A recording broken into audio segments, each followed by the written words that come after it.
My name is Kolobe from the National Department of Health in South Africa. I am based in Affordable Medicines Directorate within the department. The work that I'll be presenting to you, it was compiled by the team as shown on the slide, as I put my slides, the slides on the slide mode. And the team comprises of Ms. Shereen Govender within Affordable Medicines Directorate in a unit called Essential Drugs Program. And then I have a Dr. Ruth Lancaster, also from Essential Drugs Program. And then I've got a Mr. David Crewe-Brown from Global Health Supply Chain as our technical assistant.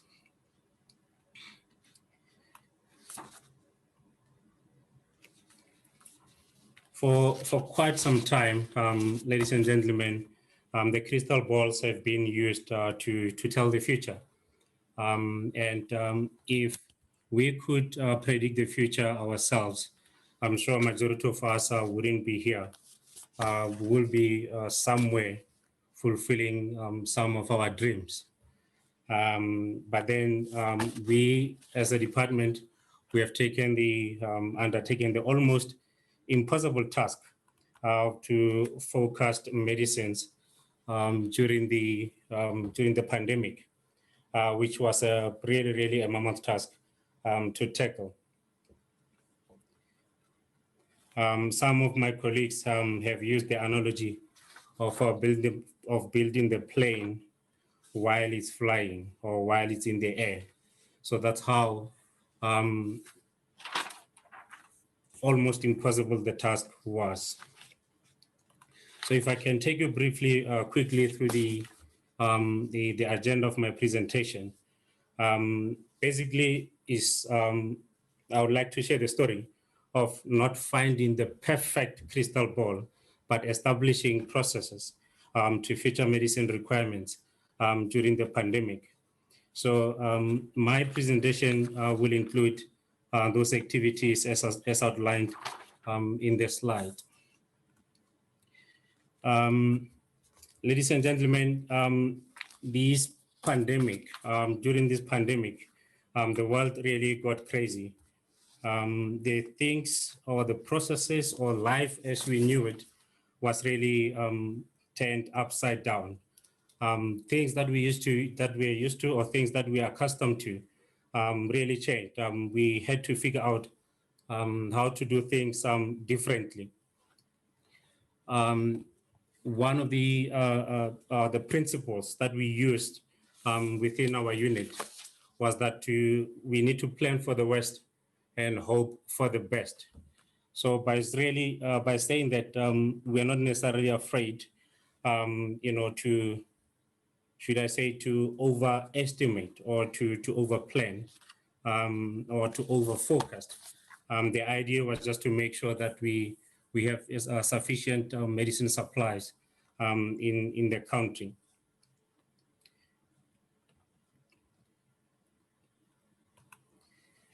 Just to give you a bit of the landscape of our country, South Africa has got two-tiered health systems, the public and the private health systems. I'm not going to dwell much into the difference between the two systems. I think they are well recorded and majority of people know those differences. But something that I want to highlight is that the biggest difference between the public and the private systems, the procurement of medicines in the public sector is conducted through the national tenders. So basically, we arrange our contracts to procure those medicines. The contracts the selections of those medicines is developed from our national standard treatment guidelines, which forms the basis of the selections of our medicines.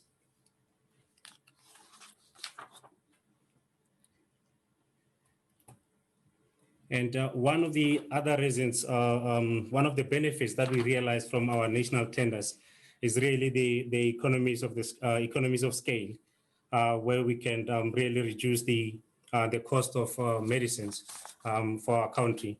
As we all know that these molecules are really expensive. So the tendering processes really helps us to reduce the cost of medicines in our country. I'm not going to dwell much into that, our landscape of the two health systems. And then I want to quickly go into the timelines of the COVID-19 event as when it started. I think one important thing to highlight in this timeline is that we started thinking about the impact of COVID-19 way before WHO could declare the COVID-19 a pandemic. As you can see on the timeline, on the 14th of February, and for those who celebrate Valentine's, they will realize that affordable medicines at that point in time, we're not necessarily thinking about the Valentine's, where we had our first discussions with the suppliers. These discussions was really just to look into, to get the sense and to get the feel from our suppliers, mainly our contracted suppliers, the impact of COVID-19 into their supply chain systems or into their supply planning as well. And I must mention that during those discussions where our suppliers actually gave us some sort of assurance that in February they said that in the next 4 to 6 months we will not have any supply challenges of medicine. But we soon realized that that information that they provided was inaccurate, or rather maybe it was uninformed. So this is basically the some of the events that happened from the beginning when we had our meeting with our suppliers up until August. And I'm sure you're all aware that we had our peak between July and August. So we really had enough time to plan before the peak. And our president actually assisted us in that planning, where he declared the national state of disaster early during COVID, which was declared in March. So that basically it was a hard lockdown, and it minimized the movement of people, and therefore it kind of delayed the peak in our country, and therefore provided the necessary time for all stakeholders to prepare for the peak. And then I think that's one of our success stories in the country.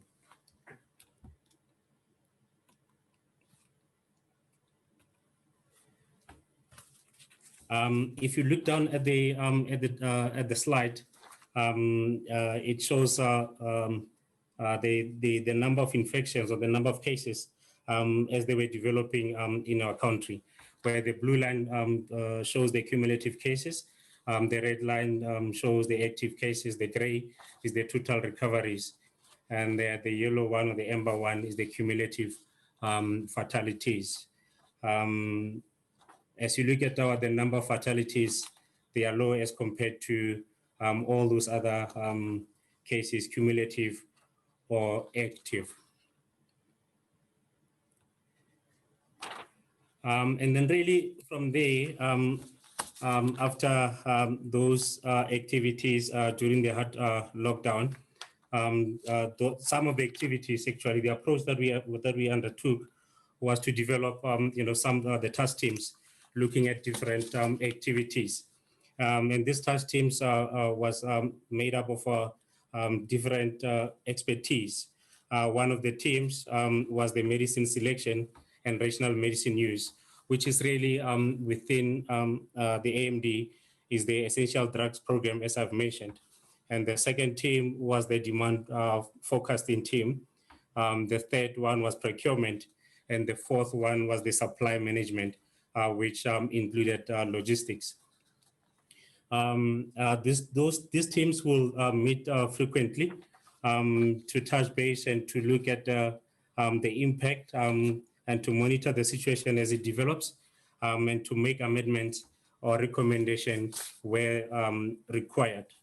And then one of the that approach was the engagement of our stakeholders, which was mainly for AMD, was the provinces, where we're meeting with our provincial counterparts, twice a week, monitoring the development in each provinces, where initially during the assessment, it was indicated that different provinces will peak at different times. And then the communication formed an integral part of those task teams. But one important thing of that activity of communication is that information had to be communicated timelessly. Any delayed communication will have serious repercussions. And then going into the actual forecast, really, I feel that we're ahead in terms of the forecast, mainly because we had established the demand planning 3 years ago. So it gave us a really good start in terms of the demand forecasting. So all we had to do was just to review our demand plans or demand forecast that we had already established, and just include the volume lift as it was forecasted for COVID-19 medicines. The focus was then constrained to a number of hospital beds that were made available for COVID-19. It was also constrained to the supply shortages and medical personnel. And by supply shortages, I mean that you will find that a supplier will not be able to meet a particular demand, and will therefore have to revert to an alternative treatment and so forth. So that's why I'm saying that we're really ahead. So for us, it was just more, with regard to demand planning, it was just more of a plug and play. And then from there, it was just a constant review and updating with the new information as it becomes available. The output of these activities was the informed volumes to suppliers, basically that they needed to have and supply into our country. And then coming to medicine selection, and then we all know that in the beginning we didn't know much about the treatment of COVID-19. We speculated as any other country about the treatment. But then as the information became available, as the new information or data became available, we were able to come up with some with the selections of the COVID-19 treatments. That necessitated the review of our standard treatment guidelines, basically to accommodate COVID-19. So the fact that we had the standard treatment guidelines, it really made our work very easy, because we just had to review the standard treatment guidelines and update them accordingly. As it is depicted on the slide, we had about 92 COVID-19 items and about 367 critical items.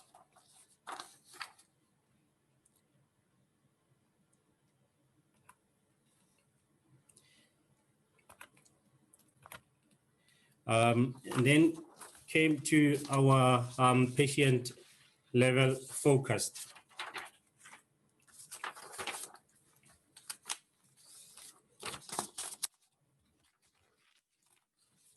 Which was really the second input into establishing the COVID-19 volume lift. I'm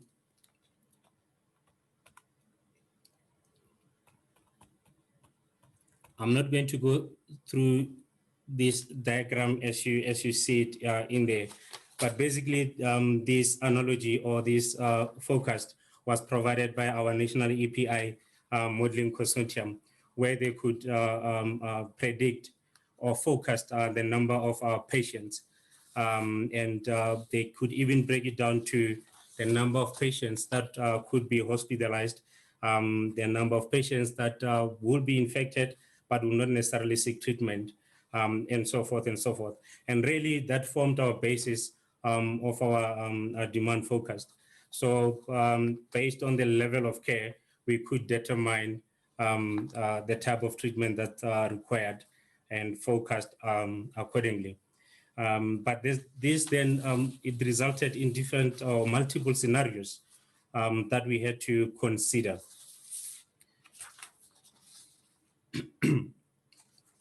So the demand forecast considered for medicine, the demand forecast considered medicine selection from the standard treatment guidelines and from the COVID-19 guidelines as endorsed by the Department of Health, and then the COVID-19 rapid reviews by our National Essential Medicine List Committee. All these documents were published on our website for easy access to all the stakeholders.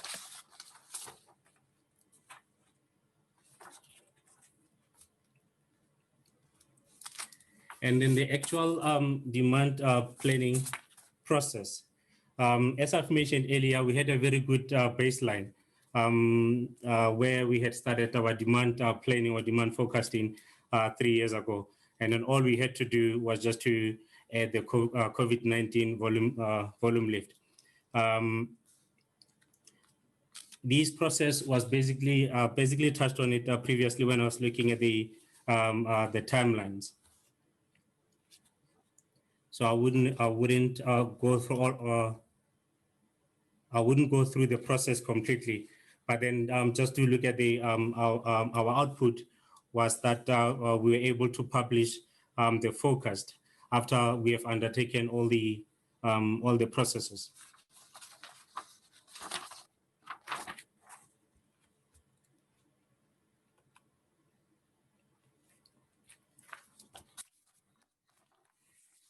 So basically what was required from the task team, we had to respond very quickly as the information became available. The advantage that we had or that we have in our country is that we had a dashboard or something that we called a national surveillance center, where we could monitor our medicines, and where we could monitor the reporting compliance of facilities into our National Surveillance Center. So basically just to make sure that the data that we're getting is statistically appropriate, if I can put it that way. So we're able to monitor what we have in the country at any given point in time.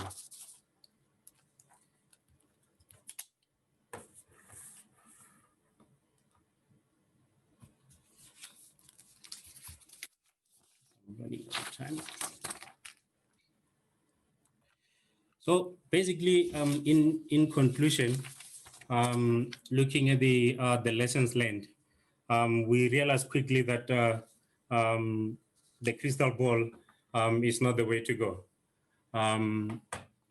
We had to use the tools that we had to do our demand forecasting. We had to leverage from the existing systems and processes. And I think, fortunately for our country, as I've mentioned earlier, our supply chain processes, the maturity of our supply chain process is quite, I would say, fairly okay. So we managed to, we just had to strengthen there and there.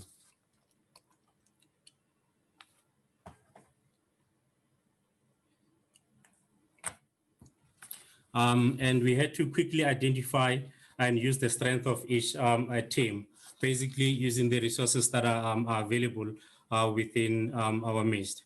And as I've mentioned, that the communication was the integral part of all the activities.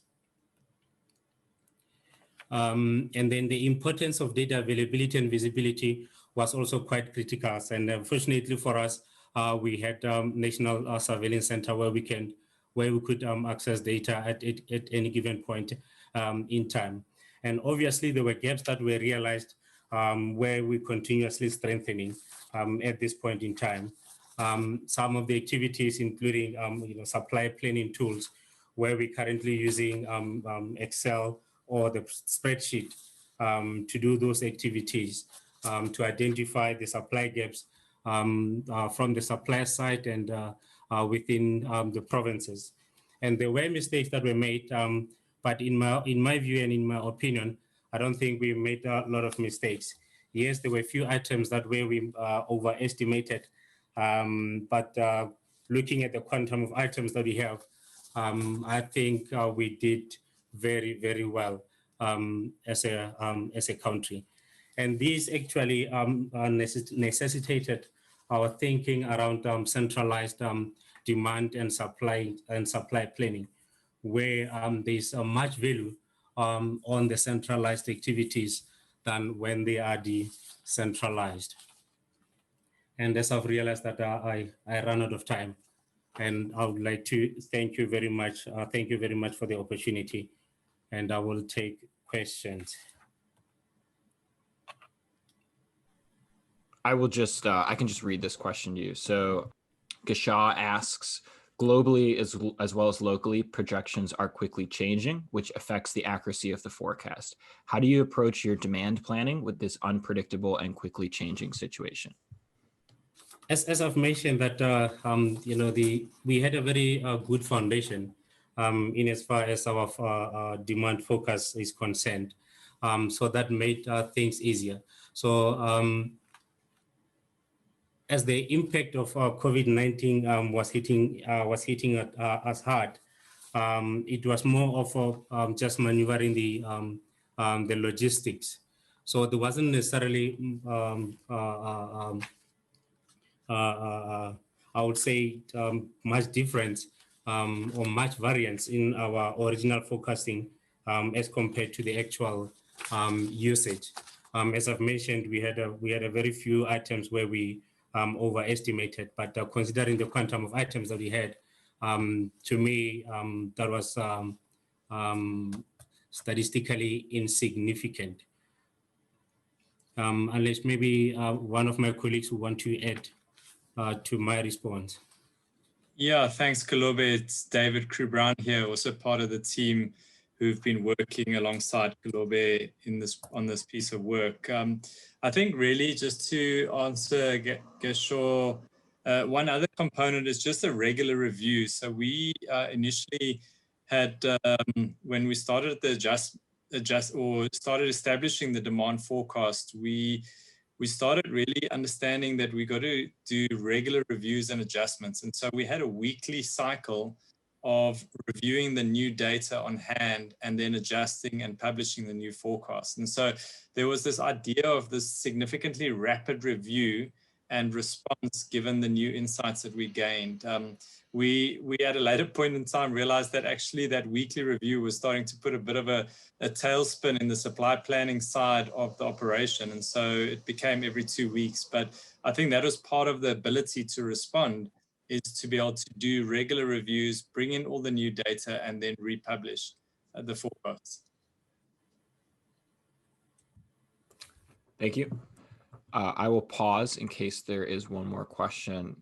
Otherwise, I think I have one question, and then we can move on to the next presentation. So I will just pause in case anyone. Feel free to raise your hand via Zoom in the participants channel. Actually, Gashaw looks like he has a follow-up question here, so I'm going to go ahead and ask that. He says, did you interact with suppliers regularly as well? Yes. And to some point, they were really getting frustrated with us. Sometimes we couldn't manage to give them answers as quickly as they would like to have, the answers. But yes, we had more frequent engagement with our suppliers. Thank you. For the sake of time now, I think we're going to move on. But thank you to everyone both involved in that presentation and our presenters and our Q&A resources here. Thank you, Kolobe. Thank you, David, and thank you to the other folks from that team. Actually, you know what? We'll ask one more question that someone's just posted in the chat. This is from Lubega. Apologies if I mispronounced that. How did you manage the issue of increased lead times? Before I respond to the question, maybe let me start by saying that I never thought in my career I'll be liaising with the charters just to push them to get some of our stock from, in particular, from India.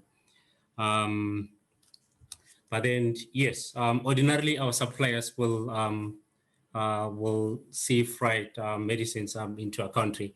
But then we had to convince them at certain stages to air freight our medicines in the country.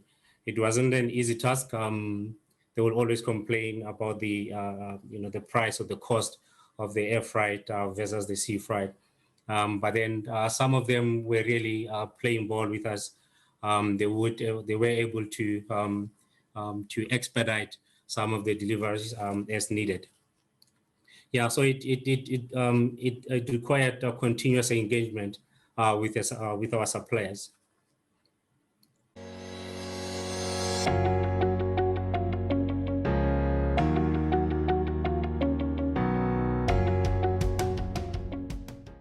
All right, no worries. Let me pick this up. Okay, so yeah, apologies for the technical issues. Maintaining visibility of the availability of personal protective equipment during the COVID-19 pandemic. The team that worked on this particular work stream, a handful of many, but yeah, Stuart Murray basically is the technical lead on the PPE project space.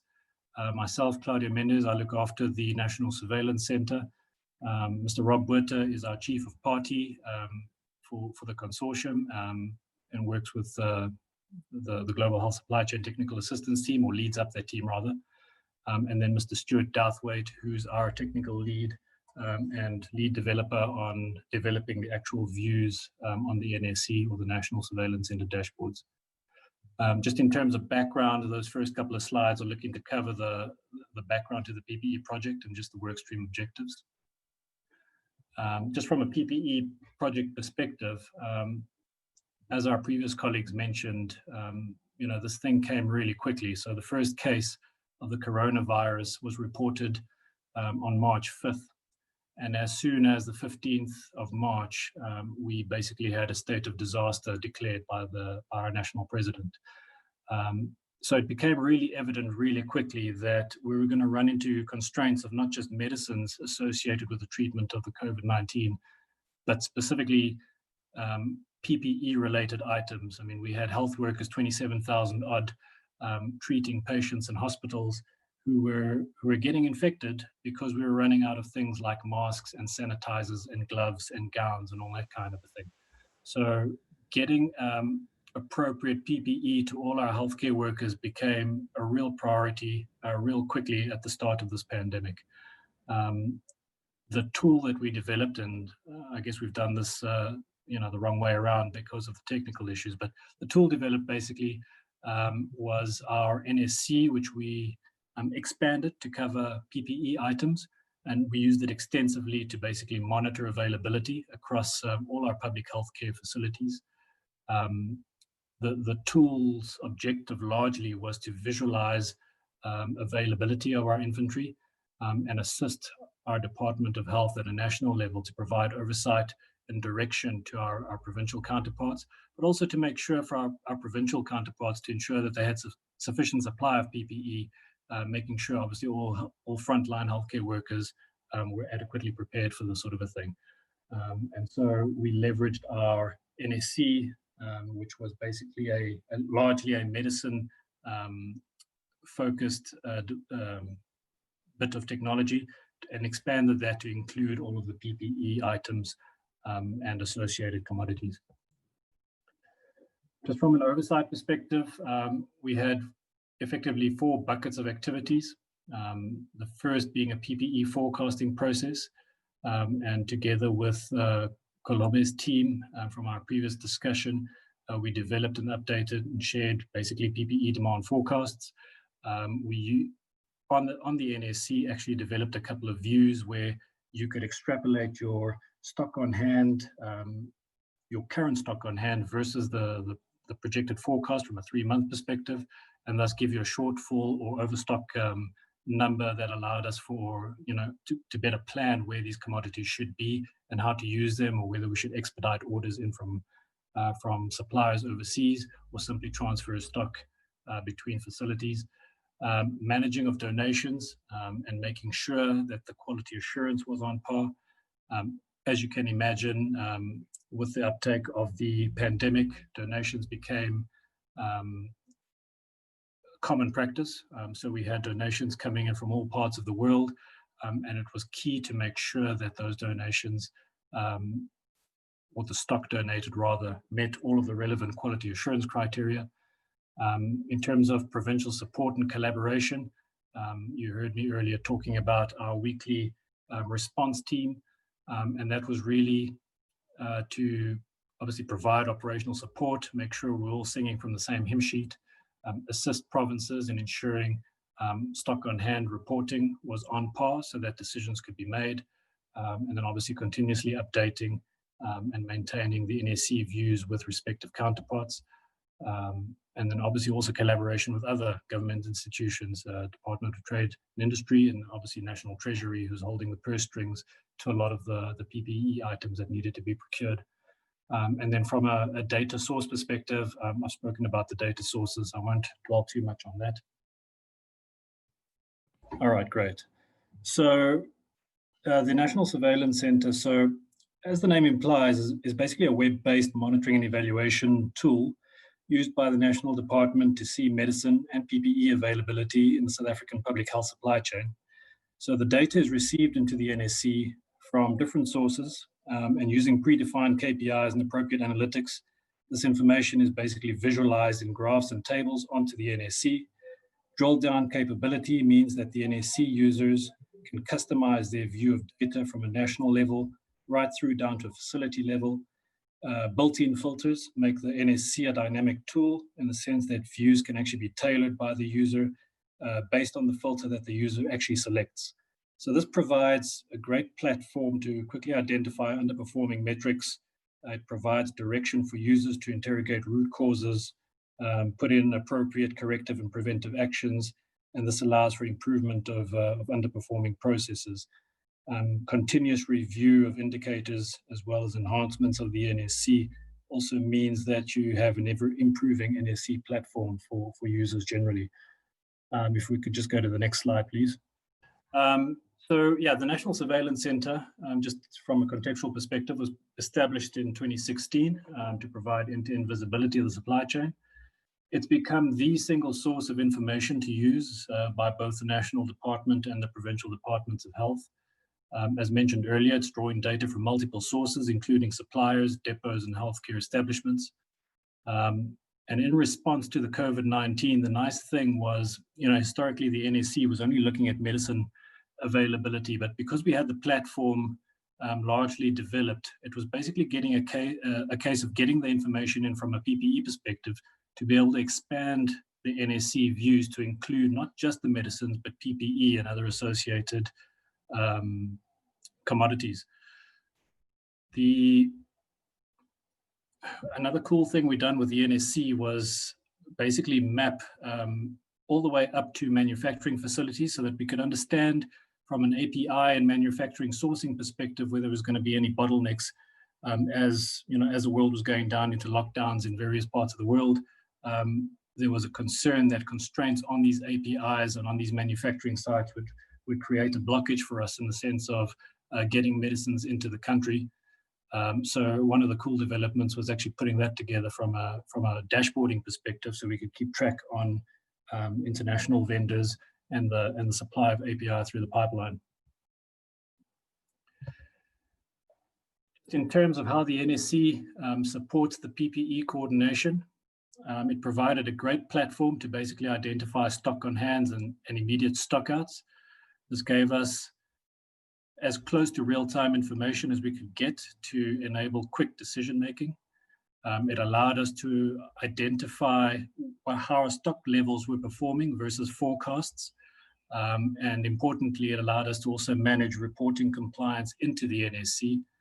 You'll see down the right-hand side, some of the items being tracked included everything from aprons and body bags, right through to respirators and face masks, face shields, gowns, etc.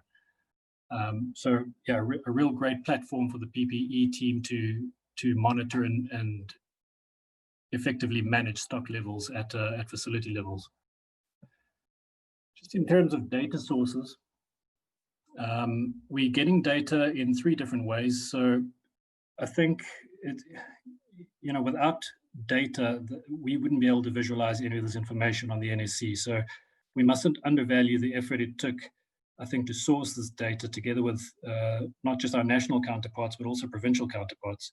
And the deployment of the SVS devices, as well as the PPE RT reporting tool, took place over a real short period of time. And whilst that deployment was taking place, we used manual data submissions.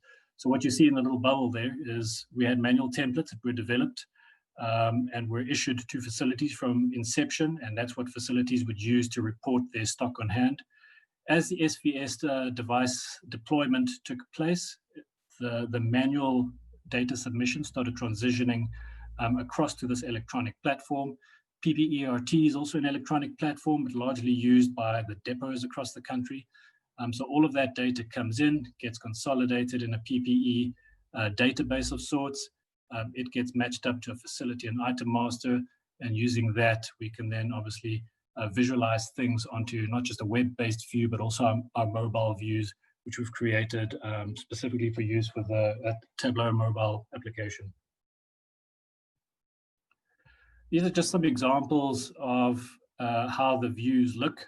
So as described earlier, the views start at a national level. You can drill down into a provincial view, where you're actually looking at individualized district information.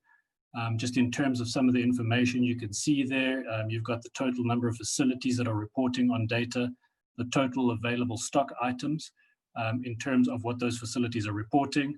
And then with a calculation in the back end, you're calculating the percentage availability of PPE in those respective either provinces or districts, depending which level you're looking at it from. We've also got a reporting compliance dashboard. This is particularly key. If facilities are not submitting information, then obviously you can't make informed decisions. So the reporting compliance report is really one that just tracks how facilities are reporting, how frequently they're reporting, and obviously we translate that into a percentage of total facilities based on our DHIS facility masters. Overall stock on hand dashboard, again, is just one of the many views we have to just show at an item level what the different levels of stock are. And obviously that gets translated into percentage availability. Similarly, we have views that would look at things like items out of stock, top items out of stock, where the majority of the out of stock items are, and we can also extrapolate that versus a forecast. So it gives you a real good and solid sort of view in terms of how the stock levels are performing versus what our anticipated forecast values are. Just in terms of system adoption, this is an interesting graph. You can see the system effectively went live late April, and you can see that from April through, call it a week ago, we've basically gone from a handful of facilities, and I'm talking about 20 to 30 odd facilities, to a grand total of 3,351 facilities, which translates to an 82% coverage of all of our listed facilities, if you like, and that's what that 4,105 is. So week on week, this number continues to improve. And I think it's testament to the guys on the ground doing work and deploying these devices to actually be able to report the PPE information into the NSC to give our demand and our supply teams and our PPE response team the information and adequate time to actually react to what's actually happening on the ground in terms of availability of the items. Just in terms of lessons learned, governance, so reporting compliance, we needed to ensure formularies and master data were adequately aligned. We needed to make sure reporting and I guess lineage structures in terms of escalation were put into play, and that the various parties were held accountable, and that was done through weekly COVID response teams and team meetings. These were held every week between our national counterparts and our provincial counterparts. So a constant line of communication, but everybody really clear in terms of what their roles and responsibilities were from a managing stock perspective to ordering stock perspective to chasing up compliance, etc. And that's really what made this big machine work. Some other lessons learned: do not reinvent the wheel. We had existing technologies and existing systems in use at various facilities, and you'll see the stock visibility mobile app, which is largely used by many of our clinics, RX Solution, which is a ESMS largely used within our hospital space, in the National Surveillance Center. And so I guess the lesson here is don't try and plug the gap or the need with a new sense of technology if we've got existing systems that actually do work. So it was really just about expanding those systems and making sure that they were loaded with the respective formularies for the PPE items. And obviously by leveraging that and expanding on the capability of the National Surveillance Center, we were capable to actually use existing technologies and leverage what we had to make it a speedy takeoff in terms of technology use. And then in terms of institutionalizing the use of the tools, creating a one-stop inventory monitoring and evaluation platform used by all role players, and role players here include not just our national counterpart staff who are engaging with suppliers, but also our provincial teams on the ground so that they know what's going on. Standardized reporting formats so that people down at a district level or province level are talking the same language as what the people at a national level are talking. Using the NSC and its sort of widespread information base as the place to draw reports from and draw information from, so you don't end up with any conflicting data sources. And then obviously making the tool as accessible and user-friendly as possible across the usage base.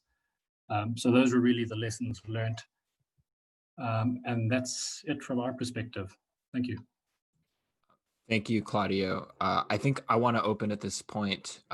If anyone has, I think we have time for one question. If there's a question from anyone in the audience, feel free to either raise your hand or type it in the chat. Looks like we have a question from Gasha. He says, can you talk a little bit on how this tool, which forecasts for a health facility level, interacts with the national forecast presented previously? Yeah, so the information gets drawn out of the NSC. So how it works is the facility on a week-on-week basis would update their stock on hand at an item level and submit that. We would then pick it up into the NSC. And from an NSC perspective, those reports are drawn in terms of stock on hand and actually evaluated by our demand and our supply team to understand what the uptake is in terms of the different items. So it's an indirect sort of relationship, but it doesn't interact directly in the sense that the device on a ground level is going to input directly into the demand team. It goes via the NSC, and our demand team basically picks the data up by withdrawing that information via a report and then using it in their algorithms and according to whatever projections that they have. Thank you, Claudio, and thank you, Stuart, for another very interesting presentation. So now we're going to hear from this third presentation from Jonathon, Sandeep, and Ibrahim. This is a recorded presentation, so I'm going to play the video.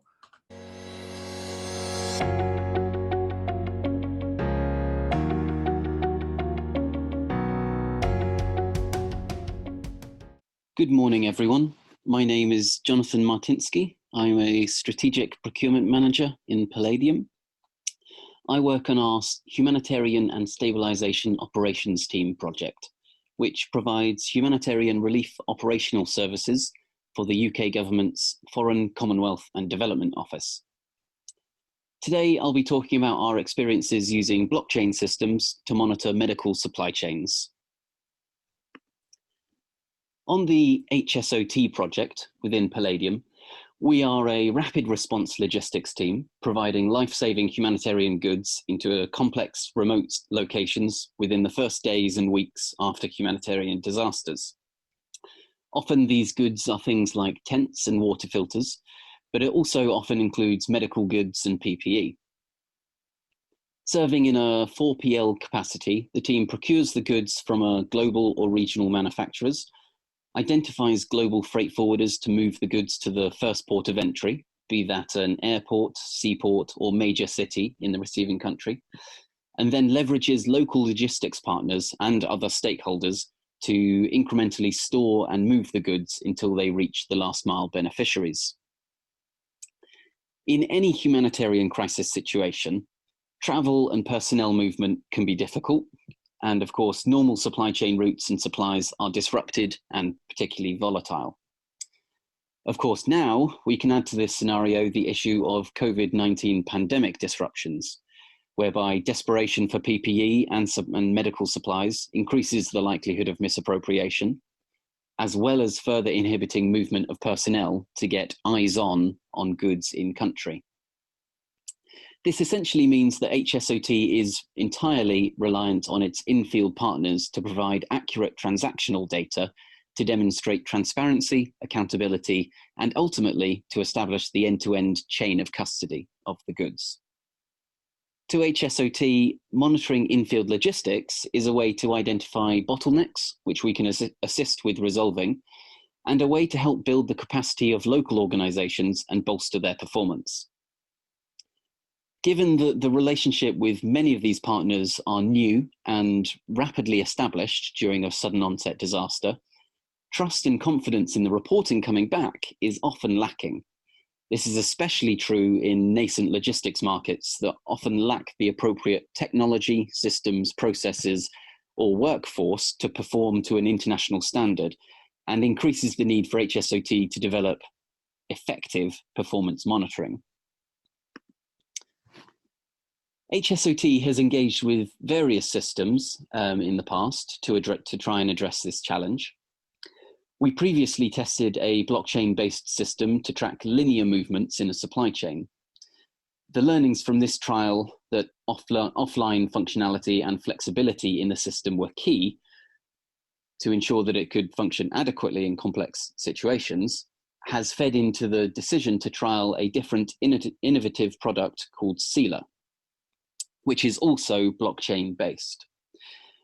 We don't have the time now to go into the exact detail of what blockchain is and how it works, but essentially, it is a technology that works as an immutable, decentralized electronic ledger.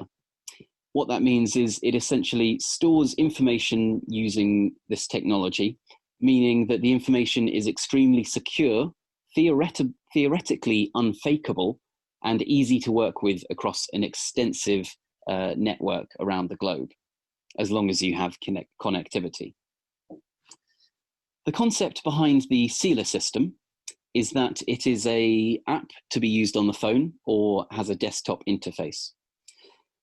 Users take photos or videos through the phone app, and by using an AI, the systems can verify that the images are genuine photos.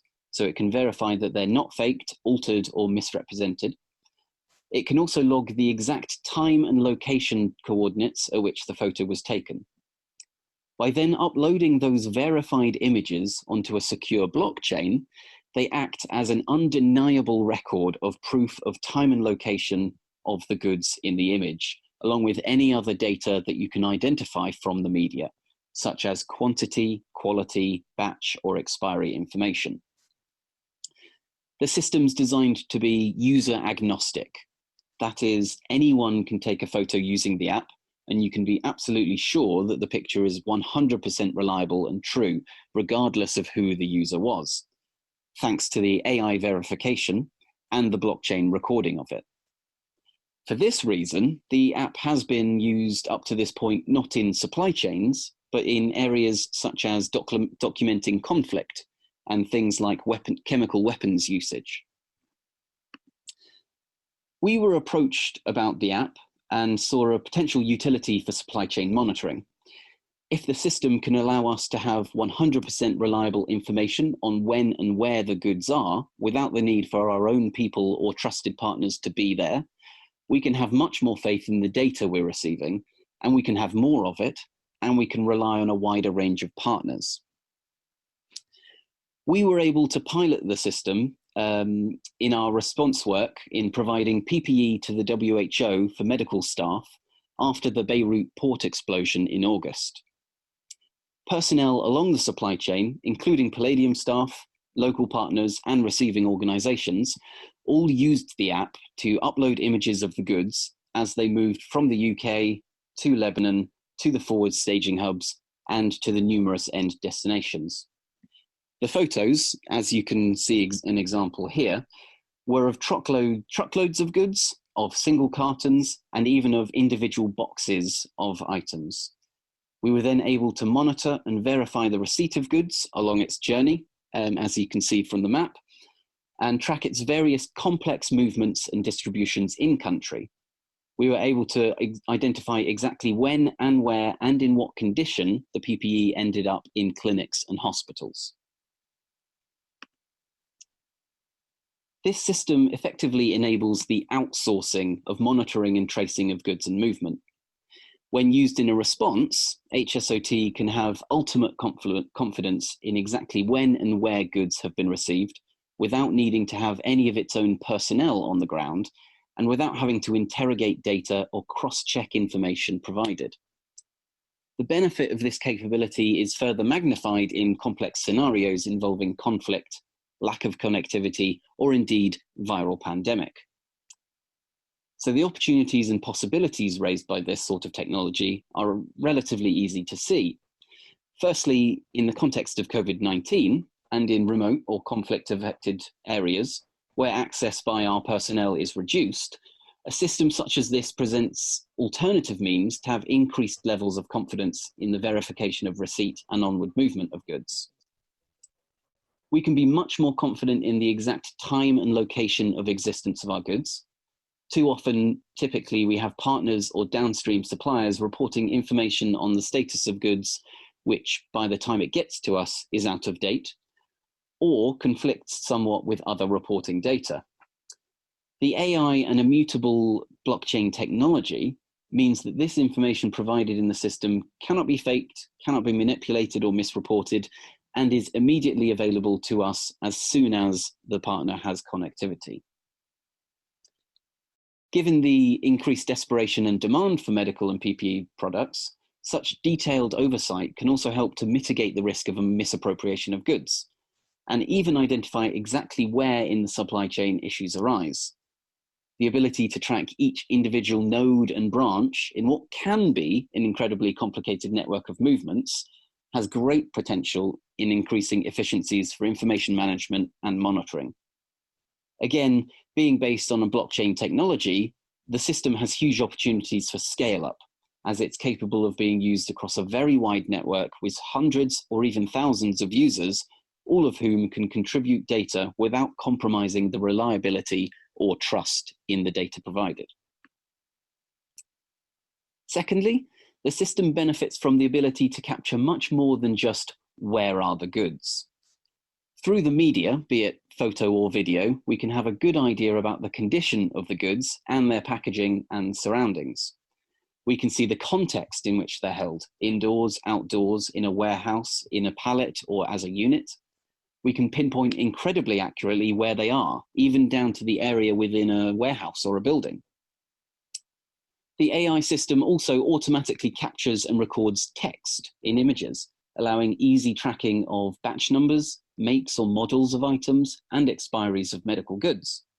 This allows us to know exactly which batches of goods have gone where, And this level of detail is typically difficult to get from distribution partners to accurately record and communicate, meaning we have little ability to corroborate the data. This system increases our confidence in the ability to track stock and even deal with recalls of defective goods if required. There's even scope within such a system through machine learning to be able to automatically identify different types of object. Be it gloves, medical masks, or tents, the app could, in theory, automatically tag media with these descriptions. Having this level of automation to enable quick filtering and reporting has great potential to increase the amount of information we can process as a team. This automated recording of batches, combined with the ability to confidently verify the condition of goods, enables the potential for the system to be used over a long timeline to monitor the usage, lifespan, and deterioration of goods in a location, providing incredibly valuable data on the quality and life cycle of a product. An additional implication of this type of system is the ability to engage with a wider range of partners within supply chains due to the increased trust enabled by the verification through the AI and blockchain upload. Given the fact that we sometimes need to rapidly establish partners in responses, this system gives us more confidence that we'll receive trustworthy, reliable monitoring back. It also gives us an opportunity to accurately measure the effectiveness of our partners, how long they hold goods in storage, how long each movement takes, the condition of goods at the final destination, etc.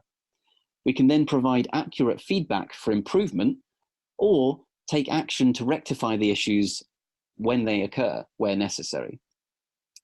Of course, all the above does not mean that we can blindly have arrangements with anyone, but it does lend confidence to decision-making in this area, and crucially means we can identify issues and areas for improvement. There's also incredible scope for monitoring the efficiency of our overall supply chains.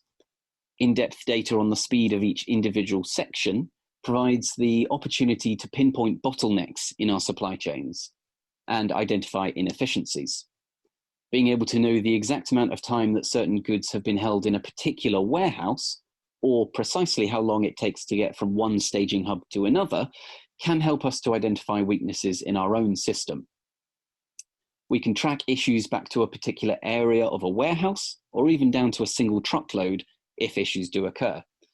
Having this level of information is a game changer in terms of driving improvements for ourselves. However, of course, like anything, there remain challenges. Firstly, this particular system doesn't deal with exact quantities. As it's a system which is based around photos and media, it can only tell you the information inside that photo. Unless you get a photo of each individual item, or a photo which is clearly capturing all the items in one go, you don't have confirmation on exactly how many units are where. It therefore doesn't act as a complete supply chain tracking system, showing exact numbers and locations of individual units, but instead it's a verification system to confirm receipt status and condition of goods in our own supply chain, on top of the information about exactly how many we know are where. In its current form, it has to work in conjunction with our other systems to provide a full overview, particularly if it's used in a scaled up version than the smaller trial that we've used it at so far. Finally, of course, a system is only as good as the data you put into it, or indeed the people who use it. As always, technology might be the door to opportunity, but it's the people that are the key to whether that door opens or not. Regardless of how sophisticated and innovative a system might be, it can be worthless without sufficient uptake and sensible usage. In the Sealer system, the AI and blockchain can generate accurate feedback when supplied with images taken throughout the supply chain. However, the quantity, frequency, and subject of those images is determined by the user. One blurry photo of a solitary box at a single point in the chain tells you nothing. It's only with the input of data of sufficient quality and quantity and subject that you get the full benefits of this kind of system. This challenge can be addressed with adequate instruction or training on usage, which could be even built into partner agreements, though this does, of course, add a minor additional layer of complexity when establishing partners. So HSOT so far has trialled this system in a very limited manner and intends to continue to test and trial it to fully explore its capabilities, particularly in situations whereby existing monitoring methods are restricted, particularly during the COVID-19 pandemic. The technology raises great opportunities to increase our confidence in our monitoring capabilities, but of course remains an additional tool to lend support to existing systems rather than a replacement for them. We certainly remain on the lookout for any innovative similar technologies, be them blockchain-based or otherwise, which offer similar effective solutions to monitoring supply chains.